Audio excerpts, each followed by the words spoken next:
Eu sou o Galileu Paolo. E eu sou o Luiz Pavani. Este é o Judocast Brasil. Bom dia, boa tarde, boa noite para vocês que estão me ouvindo. Meu nome é Galileu Paolo e esse é o primeiro episódio do Judocast Brasil. Eu estou aqui com o meu amigo Luiz Pavani. Aqui não, porque ele está lá no Rio Grande do Sul e eu estou aqui em Belo Horizonte, mas estamos conectados via a famosa internet para conversar com vocês um pouquinho sobre judô. Como é que tá, Pavani? Por aqui tudo tranquilo, Galileu. Ponte Aérea Santa Maria, Belzonte. É verdade, é verdade. Esse ambiente aí de Covid está atrapalhando em alguns lados, mas está criando algumas possibilidades. E essa é uma das possibilidades que nós estamos trazendo aqui para o pessoal, né, Pavani? Tá muito legal isso no ponto positivo, porque a gente brinca, né? Estamos fazendo mais judô agora do que fazíamos antes da pandemia, né? Estamos tendo tempo de conversar sobre judô, de aprofundar os estudos, as análises teóricas, né? Entender um pouquinho mais do judô feito fora do tatame, isso está muito legal. Né? E foi um mote para essa reunião de mentes aí, para a criação do Judocast Brasil. Muito bom. E quero convidar vocês que ainda não nos conhecem, que nos estão nos ouvindo pela primeira vez, a nos procurar nas redes sociais. Na verdade, tanto eu quanto o Pavani temos canais no YouTube. O meu é o Judô Tatami. O seu tá escrito Luiz Pavani, que é mais fácil de procurar, ou Kogimondo? Não, muito mais fácil achar pelo nome do canal, Galileu. É só ir em youtube.com/barra Luiz Pavani, Luiz com Z, e vocês vão achar o Kogimondo ali, né? Um canal só sobre judô, né? Como é o canal da Tatame, com muitas vezes assuntos até semelhantes, enfoques semelhantes, às vezes enfoques divergentes, né? Mas muito bacana, se eu posso dizer, né? Os dois canais para que o pessoal se informe, consuma um pouco mais de judô e viva um pouco mais, né? Dessa atividade, desse caminho, desse esporte que nos apaixona tanto. Isso, muito importante. Aqui a gente, às vezes, pode ter visões iguais, visões diferentes, e eu aconselho vocês a seguirem tanto esses dois canais quanto outros. De repente, vocês acharem outro material, façam a sua jornada dentro do judô. Se baseiem em professores que tenham conhecimento, que estudam, não só eu, não só o Pavani, quanto tantos outros ótimos professores que nós temos aqui, tanto no Brasil quanto no mundo, mas façam o seu caminho no judô. E hoje nós vamos falar sobre essas confusões aí que existem. Às vezes tem algumas coisas que a gente tem que tomar cuidado quando a gente procura na internet, né, Pavani? É isso aí, esse é o grande desafio, né? Antigamente a gente tinha uma dificuldade de acesso ao conhecimento, né? Era difícil conseguir um livro, às vezes um xerox de um polígrafo, alguma coisa assim, era o que a gente se baseava, né? Hoje em dia o conhecimento é extremamente abundante e até demais. Né? E isso ajuda a proliferar e criar mitos e lendas, né? E normalmente esses mitos, essas teorias da conspiração, elas são muito divertidas, né? Então o pessoal acaba compartilhando, acaba se focando muito nelas. E a gente está aqui hoje, nesse episódio inicial, com a posição de Mythbusters. Assim, né? A ideia é cortar um pouquinho disso, né, Galileu? E às vezes, ô Pavani, o problema dessas lendas é que às vezes essas lendas são legais, elas são divertidas, elas têm uma história bonita por trás. Esse é que é o problema, porque aí a pessoa olha aquela história bonita e fala: caramba, é isso aqui que eu vou fazer, é isso que deve ser o certo. É isso acontece, né? A gente encontra um significado por trás daquelas coisas e as pessoas se colocam com trabalho, com afinco nisso e vinculam a cor de uma faixa a um significado específico e fica uma coisa bonita, né? E sempre coerente, ou pelo menos muitas vezes coerente com os valores que a gente esposa e defende dentro das artes marciais e do judô, né? O troço fica redondinho, né? O único problema do conceito é que não é verdade, de resto fica bacana. Mas vamos começar falando desse, Pavani? Vamos começar falando desse. Deixa eu puxar esse jogo das cores da faixa logo. Podemos começar com ele? Claro, podemos sim, sem dúvida. Existe uma lenda de que todas as cores das faixas, primeiro que a cor branca, ela significa a pureza, por isso que o cara começa como faixa branca, e que a faixa preta é um processo do escurecimento do conhecimento, né? Que é bem bonito, inclusive, essa ideia, né? O cara ele vai ficando mais graduado porque ele está criando casca, digamos assim, né? É um conceito bastante interessante. E a partir daí criou-se outras lendas sobre até as próprias criação, o desenvolvimento das cores das faixas, Mas isso é muito mal contado, não é verdade, Pavani? É assim, Galileu, acho que uma das coisas importantes, né, em todos os assuntos é que não sei é uma melhor alternativa do que uma criação da cabeça de alguém. Né? Então, quando a gente vem aqui para dizer para o pessoal, você sabe aquela história que vocês escutaram sobre a cor de tal faixa e por que, que aquela cor é assim e não é outra cor? As pessoas esperam que a gente chegue e substitua esse mito, né, por uma resposta objetiva. Isso foi por aquilo. E muitas vezes a gente vai chegar aqui e vai dizer como agora. Né? Por que essa cor da faixa? Não sei. Né? Há algumas teorias dentro do judô, algumas um pouco melhores fundamentadas do que as outras, mas não existe uma coisa definitiva. Né? Não, a gente não tem dentro da documentação um posicionamento, por exemplo, da Kodokan ou do professor Jigoro Kano, do porquê que ele escolheu a faixa preta para representar os Dan. Né? Você conhece várias teorias, né? O pessoal que está nos escutando conhece também, relativa, por exemplo, aos nadadores japoneses, profissionais que utilizavam uma banda preta na cintura. Há outras histórias que nos contam que foi a partir de uma escolha do Shiro Saigo de utilizar em um dos combates da Academia de Polícia de Tóquio uma faixa preta, né, antes de se cogitar a faixa preta representando qualquer graduação, e aí então isso acabou gerando a adoção. Mas a realidade é que, até aonde o limite do meu conhecimento me leva, né, nós não temos uma conclusão definitiva para o motivo da faixa preta representar o que ela representa hoje. Esse é um ponto, por exemplo. E eu e o Pavani aqui vamos concordar algumas vezes, discordar outras vezes. Nesse ponto, nós estamos concordando, Pavani. Eu acho, inclusive, eu vou até além. Acho que talvez o motivo mais simples que as pessoas não consideram muitas vezes é a praticidade do negócio. Por exemplo, quando se fala do judogi branco por não sei o quê, obviamente que o primeiro motivo do judogi branco é a facilidade do material. Sem dúvida. É a facilidade do material branco, que era o mais simples de se achar no momento. E aí eu também tendo a acreditar no primeiro momento, e também alguns historiadores também falam sobre isso, que também a cor preta também era uma cor simples de se achar. E também tem, acho que um outro ponto, eu nunca estudei teoria da cor, mas você imagina, o azul, e naquele processo de manufatura que o Japão estava se transformando. O cara vai precisar de um azul, aí vai ter um outro tom de azul, vai ter um outro tom de azul. Por que não foi escolhido o azul em vez do preto? Um dos grandes motivos é que branco é branco, preto é preto. Eu não sei se você pensa dessa forma. Não, sem dúvida nenhuma. Concordo sim, e tem um aspecto de conservação também, né? Se você pega, por exemplo, um judogi azul, até hoje isso acontece, né? Há um desmerecimento daquela cor ao longo do tempo. E isso a gente está falando de processos industriais, de tingimento modernos, né? Então imagina, você teria um judogi de cor azul escura na primeira semana e na segunda semana de treino você tem um judogi de cor azul bebê. Né? Então eu acho que com toda certeza. e também tem uma relação, né, com o processo de simplicidade, né? A noção estética do japonês, né, de que o simples é bonito. Né? Então, isso com certeza levaria, né, ou conduziria à escolha de uma das cores mais básicas, com o branco ou o preto. Né? E acredito que sim, é prático, exatamente o que tu disse, é barato o branco, é disponível o branco. Né?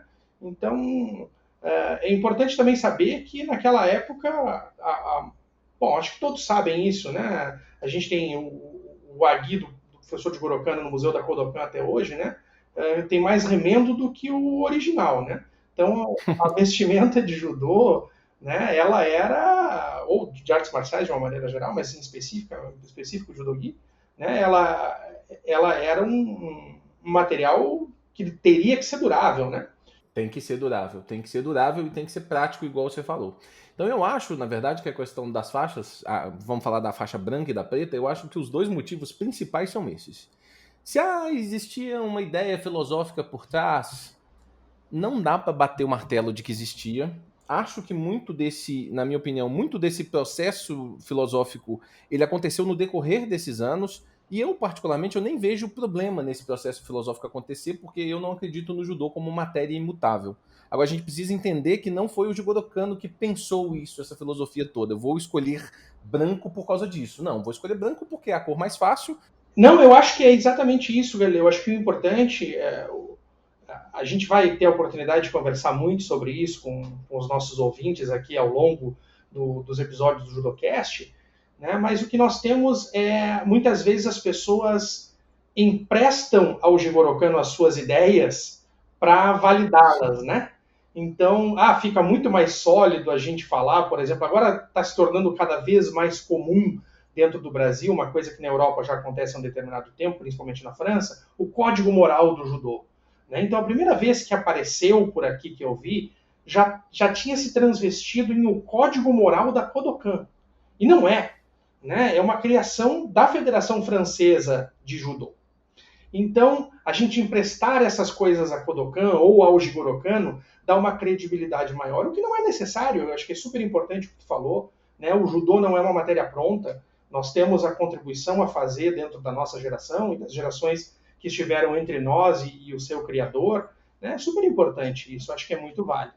E quando você fala até desse processo, a gente, por exemplo, não é tema do nosso episódio, mas você vai ter lá no meio do caminho, depois do Jigoro Kano, você tem o Mifune, que é um cara muito importante no processo de entender o judô como a gente conhece, e logo na sequência você tem alguns anos depois você tem o Daigo, que ele já tem uma outra visão e eles estão transformando o judô nesse processo. São caras importantes, eu sei que você gosta muito do Daigo, eu também gosto, na verdade, não é que eu desgosto.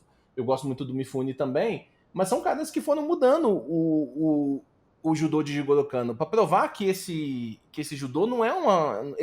o Jigoro Kano nunca quis que ele fosse fechadinho dentro daquela caixinha e é isso e não é nada mais que isso. Isso é um ponto que a gente precisa entender. Então eu concordo com o que você falou. Os caras pegam essa filosofia deles e falam que foi Jigoro Kano, falam que foi Kodokan e não necessariamente precisa ser assim. É super importante, né? A gente vai falar em outros momentos sobre o processo da criação do judô, né? É importante que nossos ouvintes saibam que a gente tem uma pauta aberta, né? Os limites da nossa pauta são os limites do judô. Né? Então, a gente vai conversar ao longo dos próximos episódios sobre vários assuntos e aqui a gente está dando uma palhinha, né, de muito do que a gente se apaixona para conversar. Né? Eu já disse para o Galileu várias vezes que eu estou passando a gostar do Mifune Sensei por causa dele, de tanto que ele fala bem. Né? É quase uma brincadeira, né? Imagina não gostar do Sensei Mifune, mas não era o meu favorito, né? Mas ele é tão fã do Mifune que eu tô me aquerenciando, como a gente diz aqui no Rio Grande do Sul, ao Sensei Mifune. Mas é isso, né? O desenvolvimento do judô, exatamente nos seus anos iniciais, ele acontece diretamente pela influência dos alunos, né? O desenvolvimento que o Jigoro Kano dá é com o conhecimento dos alunos, os alunos contribuem ativamente para isso, né? E o próprio Jigoro Kano nos diz, né, que ele entende que a maturidade técnica no judô acontece por volta de 1887, mas que a sua maturidade filosófica vai acontecer só em 1920.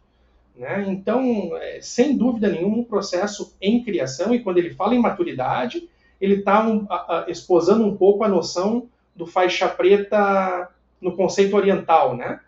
Quando ele fala na maturidade Perfeito. técnica do judô em 87, ele está falando que o judô está pronto para evoluir naquele momento, né? Para crescer ainda mais. Então, a gente vai continuar contribuindo com isso ao longo de toda a existência do judô, sem dúvida nenhuma, e isso, eu não tenho nenhuma dúvida, concordo plenamente contigo, Galileu, seria a grande vontade dele. E vamos falar desse aspecto histórico, inclusive. Para você ver que essa maturidade filosófica é só em torno de 1920, né? 1923, alguma coisa assim. E essa criação das faixas, ela é lá do início do século. As faixas já estão criadas nesse momento. Então entendam que não existe uma relação tão filosófica por trás disso aí. É muito importante a gente entender, porque as palavras de Jigoro Kano já nos dão essa resposta. Tá? Eu acho até que esses sentidos todos que as pessoas dão. Existe uma história sobre, a gente falou da faixa branca, vamos falar um pouquinho da preta, né? De que a preta seria essa questão da faixa do cara que ganhou a casca, né? Porque tem uma história. Existe não é que é uma lenda, né? O samurai não lavava a faixa dele, que não é essa mesma faixa do judogi, a gente precisa entender isso, né? Que a gente já pode entrar até esse assunto, ele vai dando volta, né? Ele tem uma ponta puxa a outra. E muitas vezes o samurai não lavava essa faixa, né? Por causa de que a faixa tinha as marcas de batalha, e o cara às vezes olhava aquela faixa suja, falava, nossa, não sei o quê, esse cara viveu a vida inteira no campo de batalha. Então essa faixa ia ficando escura por natureza. Então tem uma história que diz que a faixa preta, ela foi preta por causa disso. É a história bonita. Olha que história bonita. Mas na prática, não é. Na prática, não é. Na prática, ela é preta porque eu acho que é a parte prática da coisa em primeiro lugar. É um saco quando a realidade vem estragar uma história bonita dessa, né? Eu acho também. Eu acho que é uma sacanagem.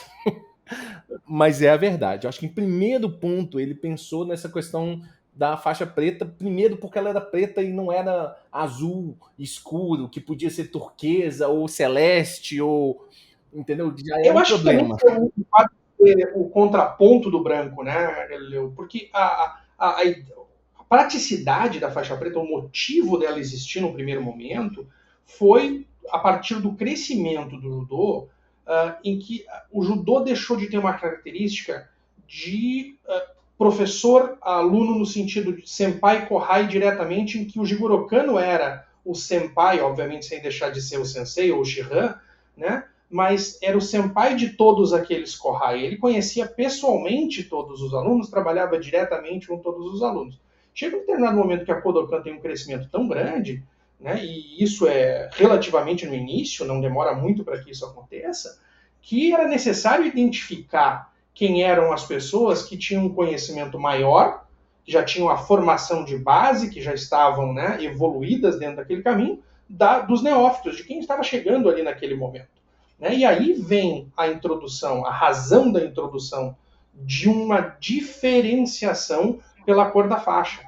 É importante a gente lembrar isso, que o conceito de Dan Kyu existe antes da faixa representar isso, né? Num primeiro momento, dentro da criação do Jigoro Kano, ou da introdução desse conceito dentro das artes marciais pelo Jigoro Kano, né? Vem do xadrez. Essa introdução acontece sem que a representação da faixa, sem que a faixa represente isso, né? A pessoa recebia um certificado para aquele efeito. E aí depois, então, nós temos a introdução da faixa representando a diferença de Kyu e Dan. E se uma já era branca, a coisa mais diferente que nós temos visualmente daquilo é uma faixa preta, né? Então acho que faz todo sentido que seja isso. Se fosse cinza ou amarelinha, ou, né, tu não teria essa diferença tão grande. Eu acho que conta isso, acho que isso conta, mas assim, se eu fosse definir um ponto.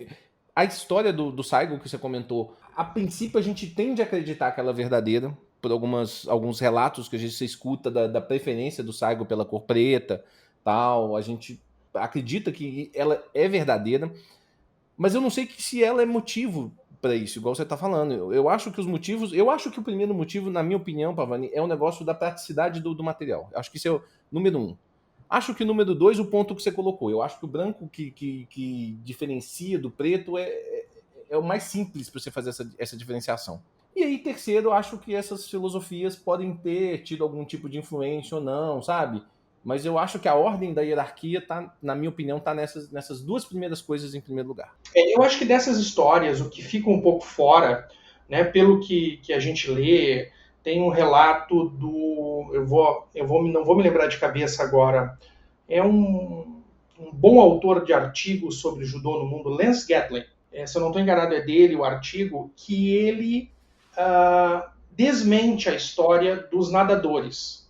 Né? Na verdade, ele diz que, para quem não sabe, né, existe uma teoria de que o Jigoro Kano teria copiado a faixa preta dos nadadores profissionais japoneses, que para se diferenciar dos demais nadadores, esses nadadores profissionais usavam um obi, né, uma faixa, não no conceito de faixa de artes marciais, né, mas uma cinta preta na cintura, né, para se diferenciar dos demais. E que o Jigoro Kano teria copiado isso da natação. E ele diz nesse artigo que, na verdade, é o contrário, que a influência que o Jigoro Kano teve no desenvolvimento esportivo dentro do Japão teria dado a ideia, né, às pessoas que coordenavam a natação de adotar, a partir do hábito do judô, o conceito da faixa preta.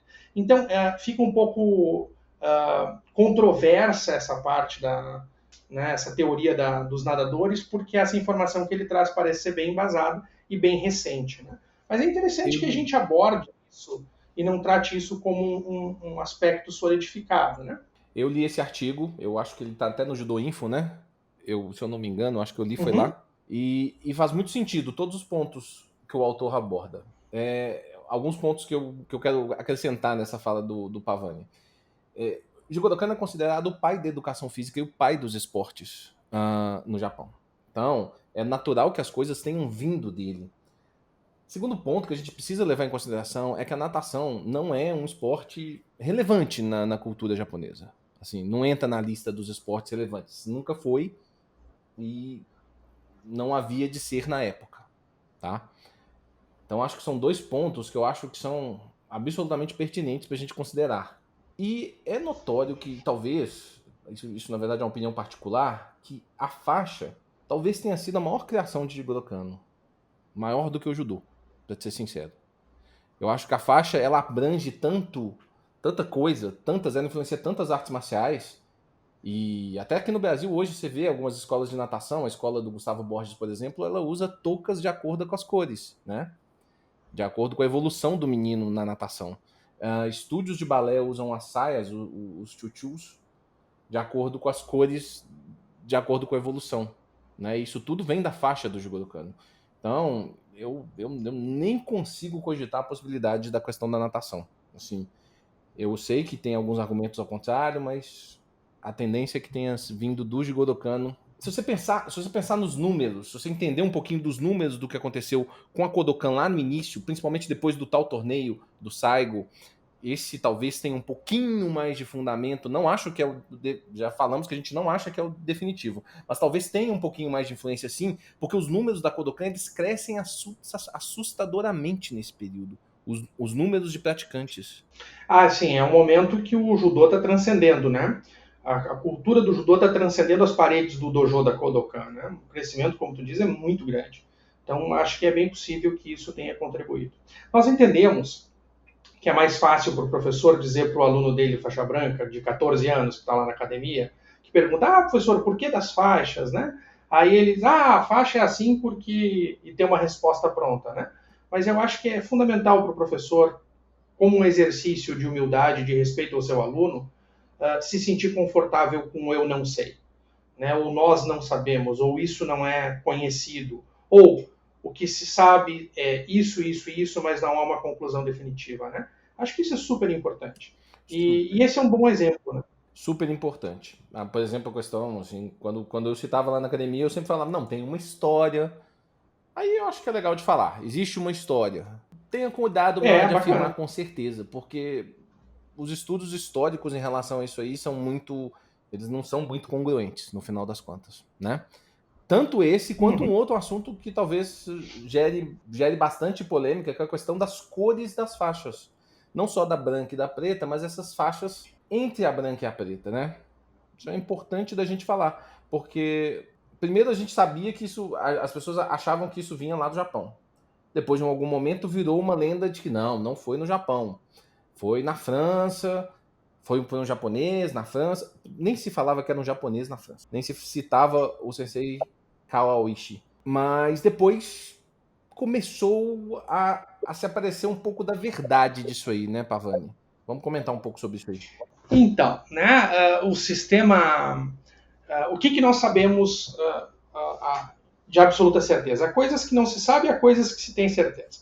Então, o sistema Dani, né, é criado pelo Jigoro Kano, com base no xadrez japonês, que já utilizava essa divisão de Kyu-Dan para classificar as pessoas. Jigoro Kano adota isso para o judô, depois de um tempo associa, né, os Kyu à faixa branca e os Dan à faixa preta. Bom, ponto, né? Até aí vamos bem. Mas e as faixas coloridas, né? Então, onde é que elas surgiram? Então as faixas coloridas surgiram no Ocidente pela impaciência dos alunos e assim por diante. Mas entendam, pessoal, que a mesma necessidade prática que levou o Jigoro Kano a criar a faixa preta distinta da faixa branca, em determinado momento também demandou uma classificação menor dentro desse grupo de iniciantes. Como saber se aquele faixa branca entrou hoje no dojo ou aquele faixa branca está há 6 meses, 8 meses, 10 meses praticando judô? Né? Então, o Jigoro Kano introduz ao judô, isso nós sabemos com absoluta certeza, né? Ele introduz ao judô cores de faixa para os Kyu. Acho que um aspecto importante da gente colocar nesse ponto aí, ô Pavani, quando a gente vai falar sempre de mito da coisa, é essa parte didática do Jigoro Kano. Porque, na verdade, provavelmente essa faixa intermediária, que é certeza que foi o Jigoro Kano que criou, qual que é o motivo dela no final das contas? É exatamente o que você falou. Será que esse cara tem uma aula de judô ou ele tem um ano de judô? Para isso, ele precisava reconhecer isso com facilidade. É o aspecto didático e prático acima do filosófico. O filosófico ele tá aí também, ele tá aí, ele tá correndo junto. Mas a parte prática e didática é muito importante. Pode continuar, te interrompi aí, mas continua daí. Não, imagina. Então é isso. Ele introduz ao judô, e aí é bem curioso, porque nós temos a noção de que a faixa branca é a faixa inicial. Né? Se nós perguntássemos para 10 pessoas isso, 9,5 nos responderiam exatamente essa informação. E não era essa a realidade no sistema de graduação introduzida pelo Jigoro Kano, que em determinado momento da Kodokan era o seguinte: quando o aluno cruzava as portas da Kodokan para iniciar sua instrução no judô, ele recebia da própria escola uma faixa azul clara, azul bem clarinha. E essa faixa azul clara representava o aluno que estava realmente começando. Desta faixa azul clara, que seria o que nós consideramos hoje o sexto Kyu, na verdade era Mu-Kyu, né? Não existia Kyu nenhum envolvido nisso. Mas seria o sexto grau de iniciante, ele migraria para a faixa branca, que representaria o quinto e o quarto grau de aprendizagem. E depois disso, se adulto, ele migraria para o terceiro grau, né? Seria o terceiro Kyu, San-Kyu, e isso já era representado por uma faixa marrom. E nessa faixa marrom, então, ele permaneceria para o terceiro, segundo e primeiro Kyu. Caso ele fosse criança, essa faixa marrom, que representava o terceiro, segundo e primeiro Kyu, era substituída por uma faixa roxa. Então aí nós já temos a introdução de 3 cores dentro do sistema de Kyu para representar o crescimento pedagógico, né? A evolução pedagógica do atleta de judô, né? Do aluno de judô. Inclusive com uma diferenciação importante das crianças para os adultos no processo de aprendizagem. E aí, então, obviamente, após a faixa marrom, ele migraria para o Kurobi, né? A faixa preta. Só para fazer um contraponto, na verdade, não necessariamente discordando dessas informações. Mas muitos também historiadores dizem que essa primeira faixa mesmo, entre a branca e a preta, teria sido a marrom. Porque alguns alegam que essa azul clarinha era uma faixa do cara que nem era matriculado na escola. Não sei se você já ouviu isso aí, Pavani. Que era um cara tipo assim, estou fazendo aulas experimentais. Então esse cara ele usaria essa faixa diferenciada. E a questão da faixa roxa, porque não tinha tanta criança nesse início fazendo judô. Esse é um ponto muito importante. Então também não era uma faixa tão comum, digamos assim, vamos dizer dessa forma. Mas é importante entender que esse sistema já estava na cabeça do Jigoro Kano, de alguma forma. Eu não sei se você já ouviu isso que eu comentei sobre o negócio da azul clara. Você já... Não, vem bem a calhar. Eu nunca tinha ouvido falar de ser para alguém que não estivesse sido matriculado, né? Mas vem ao encontro do que eu já vinha descoberto através da literatura, que era uma faixa anterior à faixa branca, né? Era a faixa do absoluto iniciante. Né? Para chegar à faixa branca pressupunha já um conhecimento super básico, vamos colocar assim, de judô, que seria alcançado depois de um tempo. Vale sempre lembrar, gente, que nesse conceito é o conceito de evolução do judô japonês que mais ou menos permanece até hoje. Se nós falássemos aqui no Ocidente em alguém sair faixa preta 1 ano e meio, 2 anos depois de ter iniciado a sua prática no judô, esse professor, essa academia, essa faixa seria ridicularizada dentro da comunidade, sem dúvida nenhuma. Mas esta é a realidade de muitos praticantes dentro da Kodokan, por exemplo. Né? Porque eles entendem a faixa preta de uma maneira completamente diferente da nossa. Aqui a gente adora dizer, o judô começa na faixa preta. Não é verdade. Né? Às vezes a gente tem um praticante de judô alcançando a faixa preta com 10 anos de prática. Você dizer que o judô dele começou naquele momento é desconhecer, é até um demérito a quem ensinou ele até aquele momento, a tudo que ele praticou até aquele momento. São 10 anos, né? Dá para começar um curso superior e fazer um doutorado nesse tempo. Né? Mas no Japão, não. No Japão, realmente, o faixa preta representa aquele cara, né, Galileu, que aprendeu o básico, né?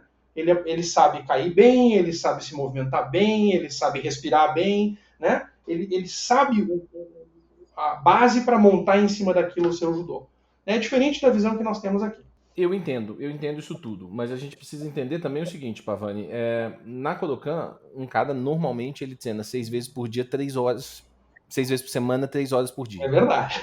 Então, se você contar as horas de tatame, que é um ponto, é um argumento muito importante quando a gente está conversando sobre judô, um cara que faz 2 vezes por semana, 1 hora por dia, quantas semanas que ele tem que fazer de judô, quantos anos que ele tem que fazer para chegar nos 3 anos de faixa preta, que tem gente que chega com 2 anos, tem gente que chega à faixa preta com menos tempo na Kodokan, mas 3 anos é um tempo, assim, eu que já visitei lá, a gente conversa com as pessoas, 3 anos é um tempo considerado, assim, dificilmente você vê um menos graduado que tenha mais de 3 anos de judô. O cara com 3 anos de judô, ele já é preta normalmente, com toda certeza. Perfeito. Né? Mas é pelo volume de treino.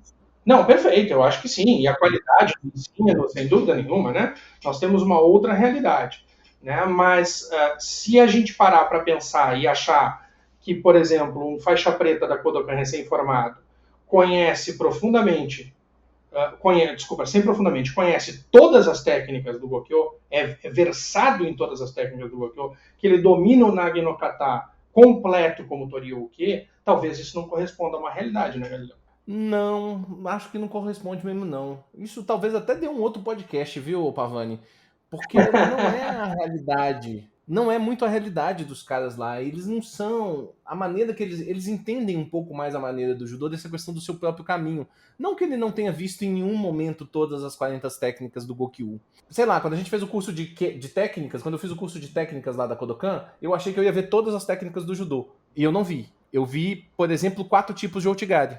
Exato. Cada cara ia dar o tipo de outigari dele, entendeu? Porque o desenvolvimento particular faz muita diferença. Isso. No conceito deles, entendeu? Isso se contrapõe muito à visão que nós temos aqui, né? Porque em qualquer entidade hoje dentro do Brasil, a menos que eu esteja enganado, se tem a expectativa de que um Shodan domine o Nage no Kata completo, na grande maioria das entidades, e saiba, já tenha visto e seja fluente, vamos colocar assim, em no mínimo as 40 técnicas do Gokyo no Waza, né? Então, são perspectivas diferentes, né? A gente entende aqui, por exemplo, em muitos aspectos, o Shodan é um professor de judô. Ele está habilitado, nós temos isso validado em concursos públicos, né? Sim. Dependendo do concurso para uma prefeitura, por exemplo, se exige que fulano seja Shodan. Né? A gente sabe que a visão dentro do Japão é diferente. Né? A gente começa a falar em termos de professor dentro do Japão a partir do 4º Dan. Né? Ali seria o encaminhamento para isso. Né? Inclusive, no certificado da Kodokan, ela traz essas informações. Né? Na verdade, tratando mais como um professor auxiliar, o 4º Dan, do que qualquer coisa. Né? Isso. E um processo que o cara passa. Existe um processo que ele passa. Ele não pega a faixa preta e fala, eu sou professor. Não é isso. Não existe isso em nenhum momento. Isso. Talvez não seja uma comparação exata, né? Mas se nós tivéssemos que criar uma tabela de equivalências, talvez o que se espera de um Shodan, né? O que se tem como um Shodan no Ocidente, vai equivaler às expectativas que se tem de um Yondan dentro da formação japonesa, né? É o cara que já se considera uma determinada competência para conduzir ou auxiliar na condução de um grupo, né? Aqui a gente tem esse conceito do Shodan, né? Sim, eu acho. É bem isso. É bem isso mesmo. E por isso desse tempo, às vezes, mais longo. O que não se transforma em horas de tatame. É um pouco incongruente essa regra. Porque eu acho que um cara lá, Shodan, de 3 anos de 18 horas semanais de treino, talvez tenha mais tempo de tatame do que muito Shodan aqui de 10 anos de judô. Você entendeu? Isso é um fator muito importante, né? Que a gente talvez possa abordar com mais tempo e com mais detalhe em outro episódio. É exatamente isso, né? A gente fala em decorrência temporal e não fala em tempo de dedicação. Né? Você passa 18, 20 horas por semana em cima de um dojo, né? Ou praticando o judô de outras maneiras, né? Você passa ali 3 horas por dia, e no sábado você vai lá e lê um livro de judô. Então você tem ali um tempo de 20 horas semanal dedicado ao judô, são 80 horas no seu mês, né? Você chega no final de um ano de prática com 1.000 horas dedicadas ao judô, né? Você praticando 2 vezes por semana 1 hora, né? Você vai montar 8, 10 horas no mês, né? E fecharia 120 horas em um ano. Então a gente está vendo que de repente esse ritmo de treino representa 10 anos, né? Um ano de treino lá representa 10 anos de determinadas pessoas aqui, né? Então acho que isso é muito importante, né? A gente até conversou entre nós, né, Galileu? Isso vai ser motivo de outra pauta, Sim. né? Mas quando foram feitas as promoções dos atletas, né, olímpicos para Kodansha e tudo mais, e a gente falava de tempo de mão no pano, Isso é né? muito importante. Quanto tempo um atleta desse passa com a mão no judogi, né? Com o pé no tatame, comparado com uma pessoa, vamos dizer assim, com um judoca comum, né? Então isso também eu acho que é um fator bem importante. Mas eu estou fugindo aqui, a gente está O judô é muito amplo. numa digressão. A gente está numa digressão. É verdade. Deixa eu retomar aqui um pouquinho, porque tem um ponto que não é mito no que as pessoas falam, né? Que é a estrutura de faixas coloridas, essa divisão que é no Brasil diferente de praticamente todos os outros lugares do mundo, né? A gente tem hoje no Brasil, sem contar as pontas de faixa ou meia faixa, uma estrutura já consolidada de branca, cinza, azul, amarela, laranja, verde, roxa e marrom, né? E a estrutura mundial, ela é um pouquinho diferente dessa como base. Também tem meias faixas, também tem fita na faixa, tem várias estruturas, né, Galileu? Mas a gente tem uma estrutura internacional que ela é branca, amarela, laranja, verde, azul e marrom. Essa estrutura dessas faixas foi realmente criada no Ocidente. Sim. Né? Essa grande divisão de kyus não é uma invenção japonesa. Mas também aí tem um mito, né? Que tu falou lá no início da nossa conversa. Normalmente se atribui a criação dessas faixas ao pai do judô francês, Mikinosuke Kawaishi. Mas aí a gente debanca outro mito, né? Na verdade, essa criação ela é feita na Inglaterra. Isso a gente está falando de metade de 1920, né? Por volta de 1926, 1927, nós já temos documentos da Budokwai, em Londres, adotando essas divisões de faixa, né? A partir do pai do judô inglês, e talvez o pai do judô europeu, que se chama Gunji Koizumi. Sensei Koizumi já adota essa divisão de faixas mais ou menos nessa época. E essa divisão de faixas ela vai chegar no judô francês só algum tempo depois disso. E, curiosamente, nesta época que está se introduzindo essas faixas no judô inglês, o pai do judô francês está na Inglaterra. Então, nos parece muito lógico que isso acaba caminhando, que essa experiência das faixas coloridas que ele vê na Budokwai, que é fundada em 1918, mas essa informação documental nós temos de 1926, ele leva isso quando ele vai para a França, e isso ele visita a Budokwai em 1931 e leva esse sistema para o judô francês. Né? Ele é atribuído ao judô francês, talvez pela proeminência que o judô francês tenha acabado tendo dentro da Europa e no mundo todo. Né? Pois é, e não só é que, na verdade, os documentos iniciais falando sobre faixas coloridas na França é de 1935. Então, já são 4 anos depois da visita do Kawaishi em Londres, e os documentos, eles são já de 1926 ou 27, se eu não me engano. Já tem relatos nessa época. E eu acho que é o que você falou. A França, ela talvez seja a maior nação do esporte do mundo, do judô, eu acho. Muito discutível a relação dela com o Japão, mas é mais sério do que vocês imaginam essa disputa. Muito mais séria. Não disputa por esse posto, mas de ser cada uma do seu jeito. O Japão, a força do judô no Japão, ela não é tão grande quanto a gente imagina. O espaço que o Japão tem na mídia não é tão grande, ao contrário do que acontece na França. O judô na França é muito forte. Muito forte, muito forte.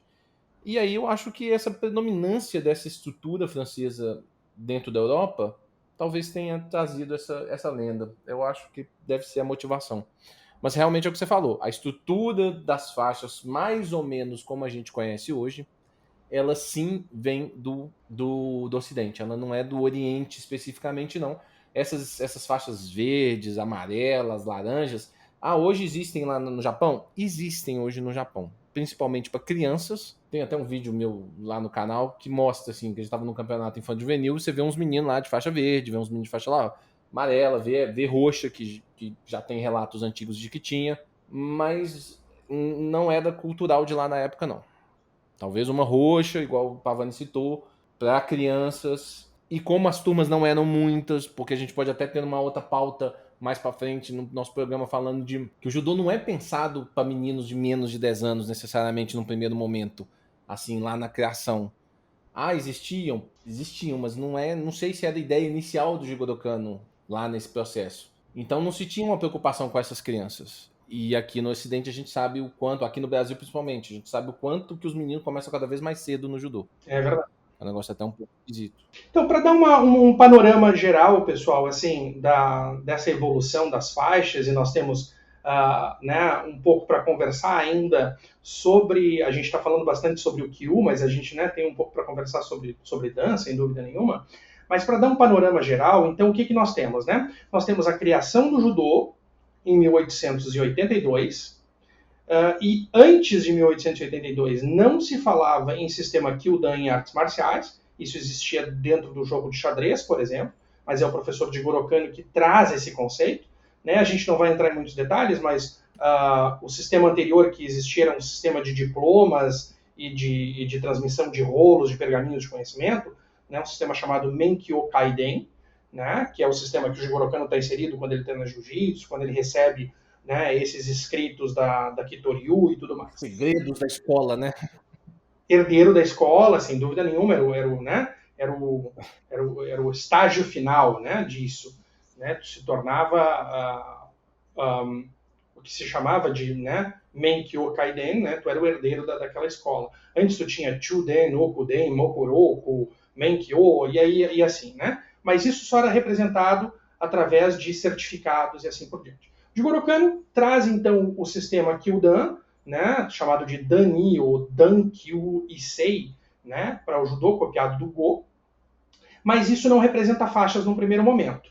Os primeiros graduados da Kodokan, os primeiros certificados de Dan são emitidos em 1894, se eu não estou enganado é isso, e os primeiros recipientes dessas graduações são, me ajuda, Galileu, Tomita e Saigo.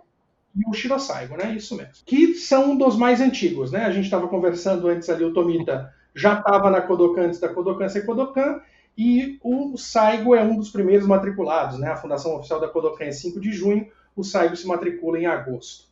Né? Então, são realmente expoentes do judô. Mas muito bem. Mas na emissão, né, no reconhecimento desses Shodan, em 1894, não há faixas. Né? A gente vai passar a ter faixas dentro do judô, no modelo que a gente usa hoje, quando da criação do judogi moderno. Né? Lá por volta de 1907 é que essas faixas passam a ser adotadas. Nós já temos registros dentro da Kodokan daquela faixa azul introdutória para iniciantes desde 1911. Tá? Isso que eu estou falando para vocês é o que nós temos registro, não quer dizer que ela tenha começado ali, ela pode ter começado um pouquinho antes. Né?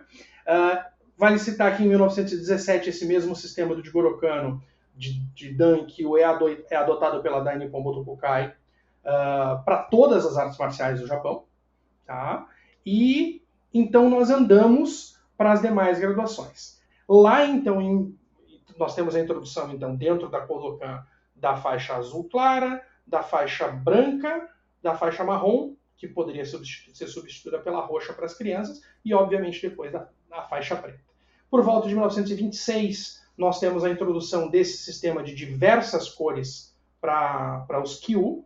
Né? Eu não saberia precisar, não sei se o Galileu sabe, quando é que isso acaba sendo trazido para dentro do Japão e adotado em algumas escolas japonesas, mas eu imagino que não faça tanto tempo, porque não é uma coisa que nós temos registradas em livros, né, mais antigos, e também não é uma coisa unificada dentro do Japão. Né? Algumas escolas usam, outras não usam. Algumas usam a faixa como nós usamos, colorida. Outras escolas, a criança amarra o seu judogi com a faixa branca e utiliza essa faixa colorida por cima da faixa branca. Então, as faixas coloridas pertencem à própria escola. Então, há diferentes sistemas. Não é uma coisa unificada dentro do Japão e também não é uma coisa unificada em nível mundial, né, Galileu? Esse é o ponto fundamental, Pavani. Não é como as escolas no Japão eles têm uma razoável liberdade em alguns processos, tá? Isso é um negócio que a gente pode discutir em algum momento, porque você tem escolas essa última visita minha ao Japão, eu fui numa escola mais antiga que a Kodokan, uma escola de judô mais antiga que a Kodokan.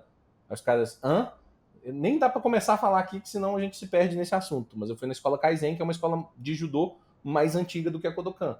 Então, cada um acaba tendo o seu método, igual você explicou. Tem algumas que usam algumas faixas coloridas acima da faixa branca, o menino continua usando 2 faixas, que é um negócio razoavelmente comum no Japão, não é tão incomum igual a gente imagina. Tem algumas que usam algumas cores, outras usam outras. Dizem que esse movimento começou no final dos anos 90, de algumas escolas, tá? Só para dar uma noção. O início começa ali. Hoje já é comum, assim, existirem algumas faixas no meio do caminho. Mas não tem um padrão, igual você falou. Não tem um padrão. Mas acho que essa cronologia que você criou é o que o pessoal precisa entender, que isso é realidade. Lá em 1907, branca, preta logo na sequência, essa faixa azul clara que era uma faixa iniciante, que alguns consideram que ela estava no sistema de Kyo, alguns consideram que não, mas existia essa faixa azul clara, essa azul bebê, né? Essa corzinha azul bebê, pelos relatos, é o que eles falam, que tem a faixa marrom com certeza, que existia a faixa roxa para crianças, para jovens, né? E que o sistema com amarela, laranja, verde vem da Europa, mais especificamente da Inglaterra. Talvez não necessariamente, talvez o negócio do Kawaishi tenha sido colocado exatamente nessa ordem, que nem é a nossa ordem no Brasil, igual você falou, porque no resto, praticamente numa gigantesca parte do mundo, a roxa não é comum. É comum azul no lugar da roxa. Exato. Só puxando uma última sardinha. Diz uma lenda, que essa eu não sei se eu vou conseguir quebrar, que a faixa cinza aqui no Brasil surgiu no tatame. Você acredita? No Tatame Judo Clube? É uma verdade. Eu não passei por lá. Assim, não sei se é verdade verdadeira, mas muita gente achava estranho no início faixa cinza. Eu fui faixa cinza, por exemplo. A princípio foi criação do meu pai. Que barato. Não sabia disso. Esse conceito não havia chegado no Rio Grande do Sul quando eu passei por isso. A faixa cinza no Rio Grande do Sul é um fenômeno da década de 90 já. Pois é. Né? Então, bastante interessante isso, bom saber, que bacana. Isso é um conceito interessante. Se fala aqui em Minas, com certeza foi no tatame, e assim, não se tem relatos em outros lugares igual você está falando. Nos anos 80, que eu fui faixa cinza, então eu fui faixa cinza em 83, 84, mais ou menos. E eu fui faixa cinza. E quando eu falo disso, as pessoas não se lembram de ter passado pela faixa cinza. Em alguns lugares, tinha um desenvolvimento de uma outra faixa que ficaria na mesma posição, que é a Bordeaux, não sei se você ouviu falar. Em algumas regiões do Rio de Janeiro, usa Bordeaux. Alguns lugares de São Paulo... Isso, São Paulo e Rio, em alguns lugares, usa Bordeaux depois da branca. E a gente não gosta muito do Bordeaux aqui, por exemplo, e não é oficializada, né, nem na CBJ, nem na Liga, nem em lugar nenhum, por causa que ela confunde um pouco com o vermelho. Mas tem alguns lugares que tem. Então a cinza, a princípio, teria vindo aqui do tatame. Isso é curioso. Vamos falar de outros assuntos sobre graduação? Acho que esse aqui a gente esgotou. Deixa eu te dizer uma coisa, Galileu. Só para a gente, de repente, enlaçar isso aí, né? Com relação a... Bom, a gente chega à conclusão, né? De que a ideia de que a faixa preta é um hábito milenar, né, das artes marciais, do mestre da faixa preta. Bom, então a gente já chegou à conclusão que isso não existia. Né? A faixa preta, do modelo que a gente conhece hoje, ela é um fenômeno do século XX. Ela vai acontecer no início do século XX, obviamente, né? Mas por volta de 1907 é que nós vamos ter a faixa preta. Mas quer dizer que então, antes do Jigoro Kano, ninguém usava a faixa preta com, me permitam, kimono? Antes do Jigoro Kano não tinha nem kimono. No sentido do keikogi padronizado para a prática de artes marciais, né? Você tinha algumas escolas que adotavam uma roupa característica, outras não. Né? O karatê, por exemplo, quando estava ainda na ilha de Okinawa, é famoso né, por as pessoas utilizarem, ou são roupa do dia a dia, né, para a prática daquela arte. Ah, mas não tinha faixa preta de karatê? Não tinha. Todas as vezes que alguém falar em faixa preta, que vocês ouvirem em qualquer arte marcial, ou cordão preto, ou cordão verde, ou qualquer tipo de amarração, né? Hoje nós temos no braço, acho que chama Krug, né? Se eu não estou enganado, eu não entendo. Do Savate, por exemplo, também Exato. O cordel da capoeira, todo esse conceito de cor relacionado a conhecimento dentro de artes marciais surgiu a partir do mestre Jigoro Kano, que colocou isso em prática a partir de 1907. Né? E isso evolui também, né, dentro da faixa preta, né, Galileu? Nós, obviamente, vamos passar a ter graus dentro da faixa preta que são representados por outras cores. E se tu me permite, eu queria fazer um fechamento nisso para a gente poder se mover. Avançar? Deixa eu só fazer antes de você finalizar, deixa eu fazer um comentáriozinho. Tomita, então, ao contrário do que a gente imagina que o Jigoro Kano seja o primeiro faixa preta, o Jigoro Kano não tinha muito desses orgulhos particulares, senhores. Isso é um ponto importante. Então, o primeiro cara que foi a faixa preta, o primeiro faixa preta de qualquer arte marcial do mundo é Tsunejiro Tomita. Verdade. Olha que coisa curiosa. Ele é o primeiro. O Saigo foi junto. Mas naquele momento, igual o Pavani comentou, o Tomita tá lá desde sempre, então ele é o primeiro aluno, ele é o braço direito do Jigoro Kano, vamos dizer assim, principalmente nesse início. Então é claro, é notório, é documental que o Tomita é o primeiro faixa preta que existiu, de tudo, de qualquer coisa. Excelente conclusão, bacana, é verdade. O início de tudo foi ali. A gente começar a falar da faixa do Jigoro Kano aqui, a gente vai longe. Vamos falar, né, Galileu? Vamos Mas deixa eu só puxar aqui com relação às faixas, né? Depois da faixa preta. Não existe faixa depois da faixa preta. Já começo me corrigindo aí, né? A pessoa, quando se torna faixa preta de judô, ela vai ser faixa preta de judô a vida toda, né? Faixa preta vai do 1º ao 10º dan no judô, né? As pessoas que têm 6º, 7º e 8º graus, elas têm a opção de utilizar a faixa vermelha e branca, né? E as que têm 9º e 10º têm a opção de utilizar a faixa vermelha. Mas é interessante saber que nem sempre foi assim. O professor Jigoro Kano faz a introdução das graduações de faixa vermelha e branca e faixa vermelha dentro do judô, mas nem sempre foi assim. Né? Nem sempre a faixa vermelha e branca correspondeu às graduações que nós temos hoje e a vermelha ao 9º e 10º dan. Originalmente, a faixa vermelha e branca se estendia do 6º ao 9º dan. Essa introdução é feita pelo Jigoro Kano em 1926, dessas graduações. Né? E a faixa vermelha era exclusivamente para o 10º dan. Depois da morte do Jigoro Kano, em 1943, houve uma reforma por parte da Kodokan, e então a faixa vermelha passou a representar 9º e 10º dan para a estrutura que nós temos até hoje. Esse assunto é muito interessante, Pavani, ainda vou te dizer mais. Eu acho que cabe um podcast só falando de vermelho e branco e vermelha. Por que ela é vermelha e branca, por que era vermelha, por que era só os 10º dans que usavam vermelha, e depois eles liberaram, já depois da morte do Jigoro Kano, para os 9º grau usar. Eu acho que só isso aí já dá um assunto, já dá um podcast, dá 1 hora de podcast tranquilamente. Muita gente tem dúvida sobre esse assunto. Vamos marcar para os próximos aí. Bacana demais, já. Vamos botar na pauta aqui, deixar o pessoal então só com o gostinho aí da informação e a gente bate um papo mais profundo sobre isso num próximo episódio. Já que nós falamos da morte do Jigoro Kano, que ele morreu lá, que em 1943, quando eles decidiram isso aí, ele já não estava vivo, já vamos emendar também essa questão dessa graduação dele. Essa famosa lenda.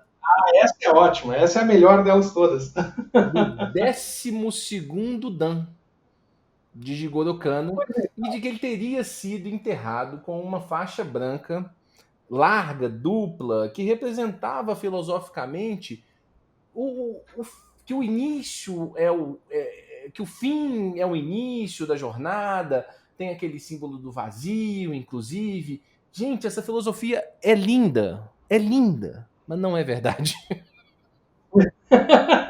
De novo, a realidade estragando uma boa história aí, ó. É isso aí, realmente, essa é a situação. O que nós precisamos dizer, né? Que não há nenhum registro de origem primária, tá? Então um registro vindo do próprio Jigoro Kano, falando sobre sua graduação, ou um registro da Kodokan. Inclusive a Kodokan se posiciona, né? Nós temos registros de manifestações da Kodokan em cima do que nós vamos falar agora, né? Que isso não aconteceu. Né? O Jigoro Kano não possuía graduação, nenhuma graduação. Né? E quando havia necessidade, obviamente, de amarrar o seu wagi, o fazia com um kurobi, o fazia com uma faixa preta. Né? É interessante também que a gente tem mais imagens do Jigoro Kano com uma vestimenta tradicional ensinando judô do que com o judogi em si. Né? As imagens que temos com ele de judogi são muitas vezes quando ele está fazendo alguma demonstração, ou nós temos uma pequena filmagem dele executando, né, determinada técnica, assim, assado. Mas muito bem. Então, não é verdade essa história de que ele tinha faixa vermelha e branca larga ou dupla e que ele era 12º Dan? Não, não é verdade. Né? Ele não tinha graduação, ele nunca foi faixa vermelha e branca, ele nunca foi faixa vermelha, então não faria nenhum sentido que ele fosse faixa branca larga. Da onde é que vem essa história, então? Onde é que vem essa função de faixa branca dupla, 12º Dan? É verdade que existia essa história de 12º Dan no judô? Bom, essa parte é verdade, né, Galileu? Essa parte, ela é verdade por causa do questão. A gente precisa entender a filosofia por trás um pouquinho. Eu prometo não me alongar. Mas como o Jigoro Kano mesmo determinou que a matéria do judô não era uma matéria fechada, ele entendia que poderiam existir pessoas que chegassem até 11º Dan, até 12º Dan, Exato. até qualquer Dan no final das contas. Isso é a cabeça do Jigoro Kano pensando nas possibilidades, não fechando matéria. Esse é que é o ponto fundamental. A gente precisa entender isso aí. Então era possível que alguém chegasse até 12º Dan, não sei. E isso corrobora com esse conceito. Mas aí alguém chegou ao 12º Dan? Não. A resposta é não. Ninguém chegou, nem o Jigoro Kano. Acho que é um ponto fundamental que o Pavani colocou. O Jigoro Kano não tinha graduação. E aí entra um pouco naquela questão do Shihan, que a gente nem ficou de falar hoje aqui, mas é porque em algum momento se determinou que no judô só existe um Shihan, que é o Jigoro Kano. Ele não tem graduação, ele é o Shihan, ele é o fundador. É simples, é mais simples do que a gente quer entender. Não só é que você não vai ter faixa do Jigoro Kano como vermelho e branca, você não vai ter foto dele como vermelho e branca, você não vai ter foto dele com faixa vermelha. Lá no final da vida, que é um dos ensaios mais importantes de foto dele com o Mifune, novinho, ele tá de preta. E o Mifune não está, isso é importante, né? Então não é uma situação em que os dois estariam usando a faixa preta por algum motivo, não. Ele está de faixa preta e o Mifune não está mais de faixa preta, já está com uma faixa avançada. E agora não me recordo se ele está de faixa vermelha, acho que não, acho que ele está de faixa vermelha e branca, né? Eu acho que ele está de vermelho e branca, inclusive. No último ensaio ele está de vermelho e branca já. E o Jigoro Kano tá de preta, senhores. Ele tá de preta porque ele usava preta. Vocês não vão ver uma foto dele sem faixa preta. E aí o trem da tal faixa branca dupla, que a gente já pode entrar nisso aí, é porque o kimono tradicional japonês muitas vezes se usava com uma faixa que se chama harobi, que é a faixa de barriga, que é uma faixa mais parecida com a faixa samurai. Ela é uma faixa assim dupla, é uma faixa larga, mais que dupla, ela é mais larga do que 2 vezes uma faixa de judô convencional. E às vezes na roupa tradicional japonesa, algumas vezes se usava aquela faixa branca em torno, tá? Da roupa tradicional japonesa, mas isso não tem nada a ver com o judô especificamente nesse momento. Bom, e de onde é que surgiu então essa ideia do 12º Dan, da faixa branca? Bom, o Galileu já falou aqui pra gente, né? O conceito do Jigoro Kano é que não haveria um limite de Dan. Como o conhecimento, a possibilidade de conhecimento do judô seria ilimitado, também seriam ilimitadas as graduações que representassem esse conhecimento. O que nós temos é, primeiro, a primazia da realidade. Né? Ninguém foi promovido pelo Jigoro Kano enquanto ele estava vivo, e em nenhum momento depois disso, né? a mais do que 10º Dan. Então, efetivamente, quando o Jigoro Kano morreu, o 10º Dan passou a ser, de maneira prática, o Dan final do judô. E depois foi determinado fixado pela Kodokan como o último Dan. E nós temos isso expresso em um conjunto de livros. Né? Aquele livro Judô Kodokan, ou Judô Kodokan Ilustrado, né? Que nós temos hoje, ele se encontra em qualquer livraria por 30 e poucos reais, ele é uma reedição de um livro que começa a ser editado na década de 50. E na sua edição de 1955, esse livro traz para nós a informação do 10º Dan, 11º, 12º Dan. E ele nos diz o seguinte, então até esse momento nesse livro, o 9º, 10º e o que seria o 11º Dan teriam uma faixa vermelha para lhe representar. E quem atingisse o 12º Dan, e isso está escrito aqui no livro, quem atingisse o 12º Dan usaria uma faixa branca dupla, para que não fosse confundido com o faixa branca iniciante, e receberia o título de Shihan. Isso nós temos expresso aqui dentro do livro. E é daí que eu imagino, é a minha conclusão, que vem a confusão com o Jigoro Kano e a sua graduação. Porque o texto, e se vocês me permitem ler aqui e tentar traduzir em tempo real para vocês, infelizmente está escrito em francês nesse título que eu tenho aqui, que não é uma das minhas línguas, ele nos diz o seguinte: o título de Shihan, doutor ou mestríssimo, seria conferido ao judoca que atingisse o 12º Dan. Esse título não é conferido a nenhum outro judoca que não seja o mestre Jigoro Kano, falando do título de Shihan. Né? Então, a partir dessa declaração aqui, na verdade o livro nos diz que 12º Dan é Shihan, como também é o Jigoro Kano. E as pessoas tomaram, essa é a minha conclusão, por isso que isso significaria que o Jigoro Kano também é faixa branca larga e também é 12º Dan. Não, o que o livro diz é o seguinte: Jigoro Kano é Shihan. E se alguém chegasse ao 12º Dan, também seria Shihan, e essa pessoa utilizaria a faixa branca larga e teria o 12º Dan. Em momento nenhum ele diz que o Jigoro Kano usa faixa branca larga, ou ele diz que o Jigoro Kano é 12º Dan. Então, assim, acredito que venha daí essa confusão. Nós temos a existência, a previsão, pelo menos, em determinado momento, da faixa branca larga dentro do judô, de um obi de judô, né, branco largo, e a previsão do 11º e 12º Dan. Isso não se concretizou, né? E aí, na edição seguinte desse livro, que é da década de 70, essas informações já não estão mais presentes. Né? Ele traz a previsão de graduação máxima de 10º Dan, exatamente o processo de graduação que nós conhecemos hoje. É verdade isso aí. Mas esse ponto também da questão da faixa dessa Hadobi, ô Pavani, eu acho que ela pode ter incentivado essa ideia, porque a gente sabe que o branco é a cor do luto no Japão.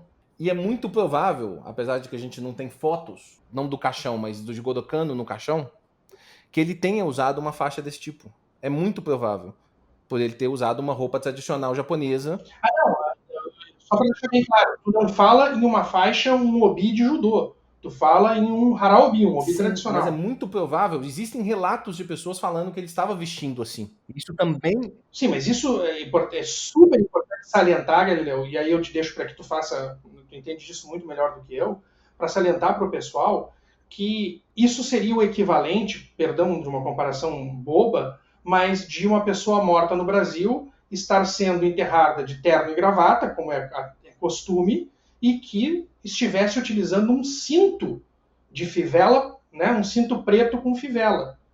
Então aquele cara devia ser cinto preto de alguma arte marcial. Não. É simplesmente a roupa com a qual tradicionalmente se enterram as pessoas no Brasil. Perfeito. E no Japão seria a mesma coisa, é isso, né? Esse é o ponto fundamental. Eu acho que é uma somatória dessas duas informações. A previsibilidade dentro da Kodokan antigamente a essa possibilidade, mais algum tipo de relato que tenha chegado às pessoas de que ele tenha utilizado que é uma outra faixa, que não é a faixa que era prevista na Kodokan, até mesmo porque a gente nem sabe, porque essa faixa não existiu em nenhum momento. Nunca ninguém usou essa tal faixa dupla.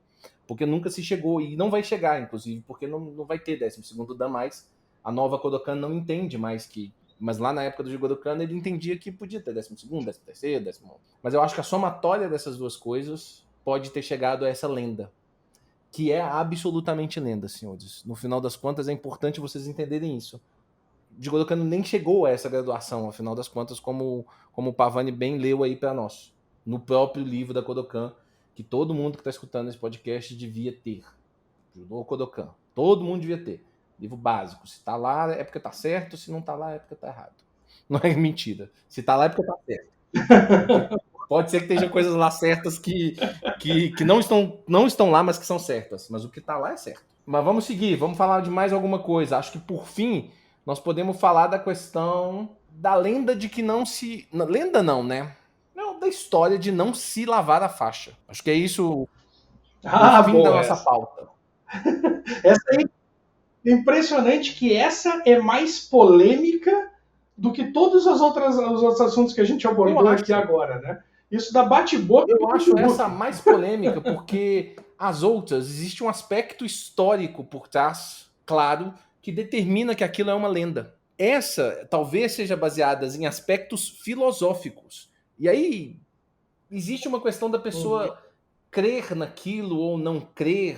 Acho que tem um pouco de fé. Fé é demais, né? Parece até que eu tô falando de uma religião, mas não é isso. Mas é uma questão da filosofia por trás da coisa. Agora, é notório a gente entender que não vem da Kodokan, não vem do judô Kodokan a ideia de não se lavar faixas. Isso é um ponto fundamental. Ah, porque lá no Japão não se lava faixa, não sei o quê. Não. Ignorem isso. Isso não é do judô. O judô não tem essas coisas místicas, essa coisa. Como eu falei mais de uma vez, era comum samurais não lavarem suas faixas.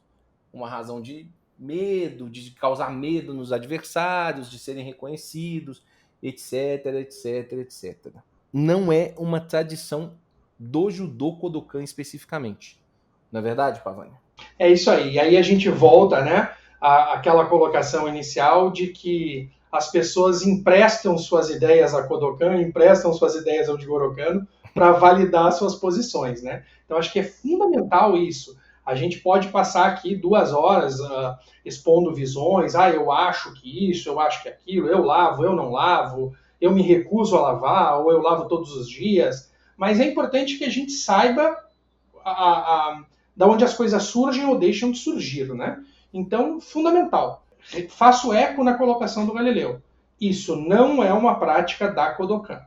Né? Se alguém disser para vocês, na Kodokan as pessoas não lavam suas faixas, isso não corresponde à realidade. Ponto. Em nenhum momento. Bom, em nenhum momento histórico.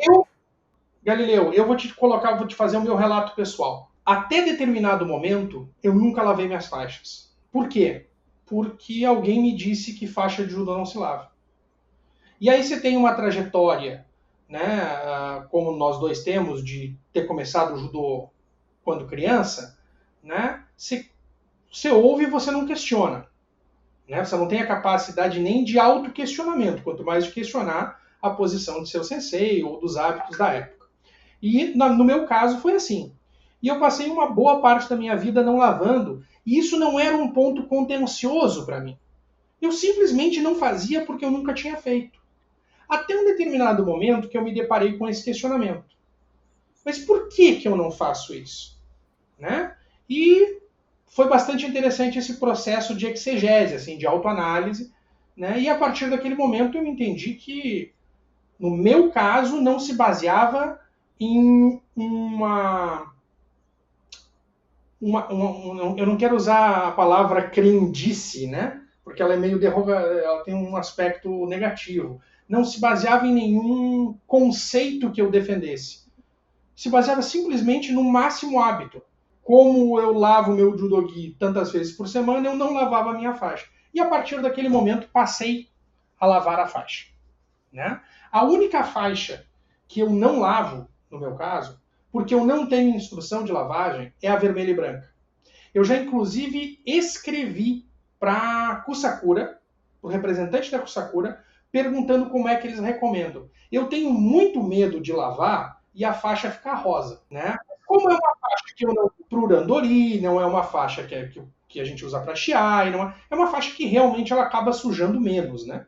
Mas os painéisinhos brancos já estão bem amareladinhos, né, com o tempo de uso. Então, é só por essa questão. A minha faixa preta, hoje em dia, eu lavo ela normalmente e não tem muito problema. Tem que ter alguns cuidados, né, como a gente tem com o judogi, para não estragar.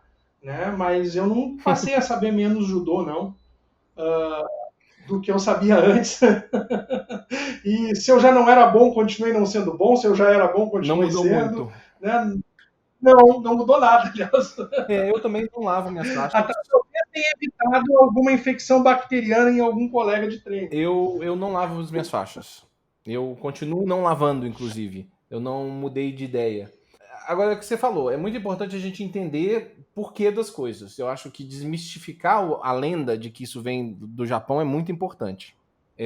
Do judô Kodokan, né? Porque vem dessa época tradicional, samurai. E aí, eu acho que é muito importante a gente fazer um meio termo sempre. Uma coisa que eu tenho visto, às vezes, na internet, Pavani, nesse período, que tem crescido, e eu acho que a gente tem que tomar muito cuidado, é pessoas desfazerem do processo cultural. E eu acho que tanto eu quanto você, que estudamos a história e que entendemos da história, a gente desmistificar o aspecto cultural é complicado, é muito complicado. Eu vejo muita gente falando, mas não se fala osso no judô. Não se fala osso no judô lá no Japão, na Kodokan. Aqui no Brasil, é muito normal em várias regiões se falar osso. Isso que tu está falando é muito importante. E salientar, não é salientar que o processo cultural não é só o processo advindo do Japão e da Kodokan. Né? Nós temos dojos centenários quase hoje dentro do Brasil, né? E se não centenários, com décadas e mais décadas. Eu estou vendo, por exemplo, a faixa do tatame que você tem ali atrás, desde 1969. Né? São mais de 50 anos de tradição. Então, tradição não é só o que vem do Japão. Né? Existe tradição que a gente adquire através do nosso dojo, da prática nacional. Então, assim, a questão é importante a gente desmistificar, mas entender. Eu, por exemplo, fiz isso a minha vida inteira e não vejo motivo para deixar de fazer. Porque eu entendo que o judogi, ele absorve a maior parte da... Porque senão daqui a pouco algumas pessoas, você está fazendo jiu-jitsu, eu sou faixa preta de jiu-jitsu, no jiu-jitsu não se treina sem blusa por baixo. Exato. Hashguard. E existe todo um aspecto de higiene muito importante por trás disso aí. Sem dúvida. Faz bastante sentido. No dojo que eu treino, usar hashguard no judô? na academia de jiu-jitsu que eu treino, se você tiver sem hash, ou camiseta, né? Mas o pessoal prefere hash porque é mais anatômico, né? Mas se você tiver sem cobertura do seu tórax por baixo do kimono, você não treina. Não pode treinar. Né? A lógica em dojos tradicionais de judô é exatamente a inversa. Por exemplo, se o meu sensei estiver puxando o treino e você chegar no dojo de camiseta, você não treina, você tira a camiseta. Né? E o que você está dizendo é super importante. A hashguard é um troço de higiene fundamental. Você não está pingando suor na cara do outro, você suja menos o seu judogi por dentro. Né? Nossa. Não tem a menor discussão. E é proibitivo em alguns dojos de judô, né? Sim, na Kodokan você não treina. Você não treina nem de kimono azul na Kodokan? Mas interessante notar, né, Galileu, que a gente tende a falar ao judô japonês. Existe o judô na Kodokan e existe o judô no resto do Japão, né? Todas as universidades, todo mundo treina com hashguard, a maioria dos dojos a gente vê isso, a maioria dos dojos, muitos dojos a gente vê, né, professores dando aula de kimono de judogi azul, né? Então, dentro do Japão existe a cultura da Kodokan, que é o que eu brinco, né? Se você tiver uma régua de formalidade de dojo, né, dentro do judô, a Kodokan é 100% da formalidade. E aí você vai posicionar o seu dojo onde você achar que deve posicionar. Né? Eu sou da opinião de que o dojo é seu, você paga seu aluguel, você faz o que você quiser. Você quer dar aula de boné e calção e chamar aquilo de judô? Eu não vou dizer para você que você está errado, mas nessa régua de formalidade você está no zero. Né? E aí muitos dojos dentro do Japão não estão alinhados na formalidade da Kodokan em 100%, né? 2 pontos dentro disso. E já vamos tirar até uma lenda, vamos desmistificar uma lenda. Porque existem vários vídeos e imagens circulando de treinos de warm-up, não, de treinamentos de campo das pessoas treinando de Judogi Azul dentro da Kodokan. É verdade, é possível. Isso aconteceu, isso não é mentira. Ah, mas como que aconteceu? É porque a Kodokan, ela aluga o espaço. Inclusive, se você quiser alugar o dojo na Kodokan para você fazer treinos, você pode, você, pessoa física, entendeu? E aí você treina de azul, você treina de branco, não sei o quê. Agora, o treino da Kodokan é de branco. Tá? É só pra gente... A gente vê isso acontecer, né, Galileu? Por exemplo, quando as seleções internacionais estão treinando dentro da Kodokan, né, não é um treino da Kodokan. Né, é um treino da FIGE, é um treino bom, né, então muda de figura. Né? Tem uma foto que é uma sacanagem do pessoal, que eu não vou saber qual das gurias do feminino, eu não sei se é a Kathleen Quadros, mas tá assim, tá todo mundo treinando de branco, por uma coincidência naquele ângulo da imagem. Claro que tem várias pessoas de azul, é um treinamento de campo da FIGE. E o pessoal da seleção brasileira recolhe todo mundo de azul para trás da câmera e deixa só ela de azul no meio daquele mar de branco. Parece um Smurf.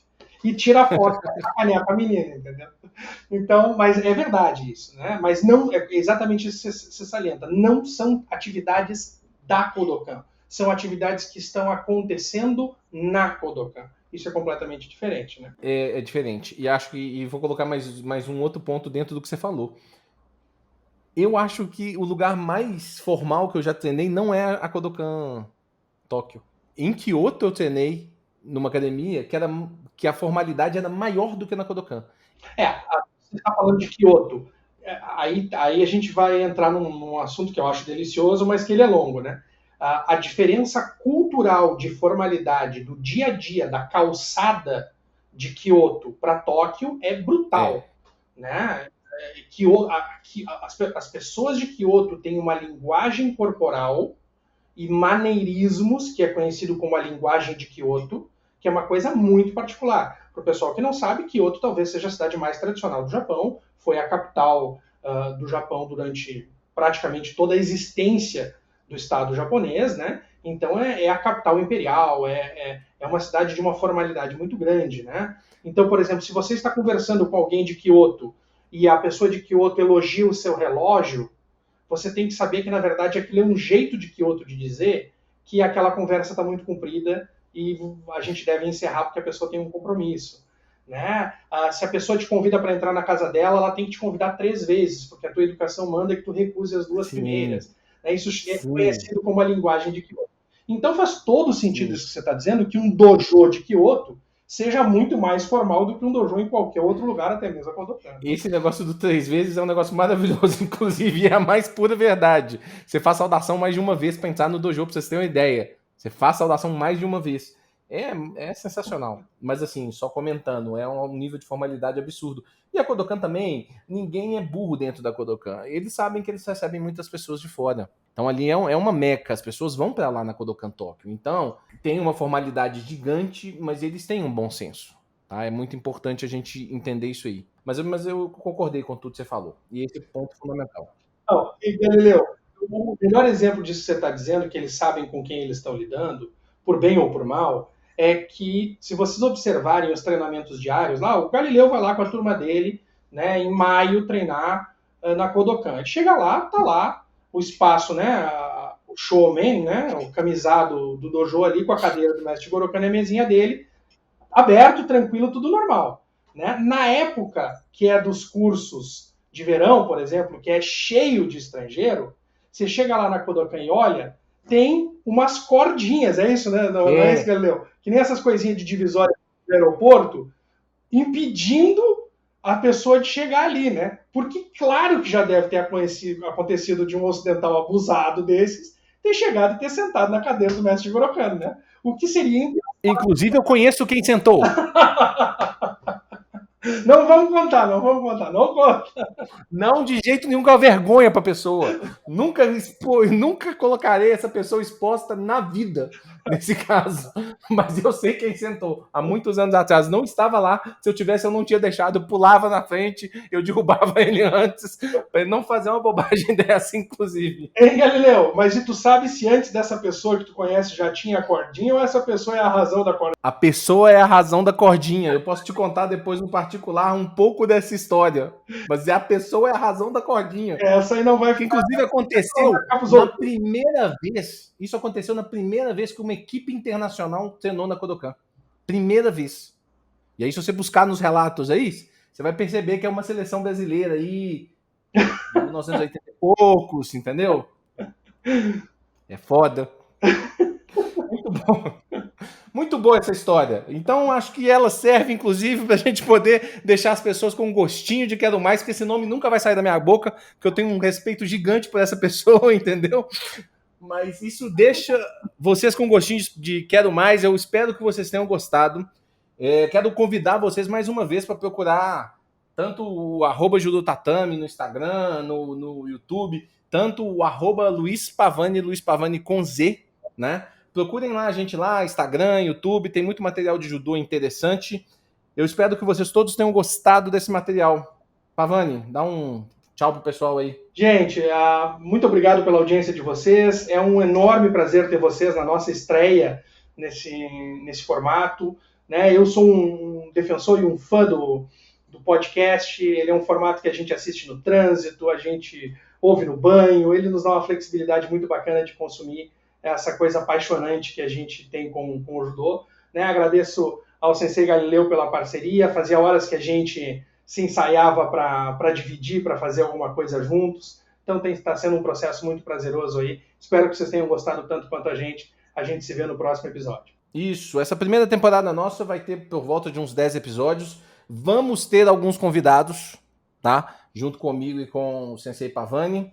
Então, mais uma vez, agradeço. Comentem com a gente o que vocês acharam, se ficou grande demais, curto demais, longo demais. Se a voz nossa é boa, se é ruim de ouvir no podcast. E um forte abraço para todos vocês. Arigatou gozaimasu. Tudo de bom.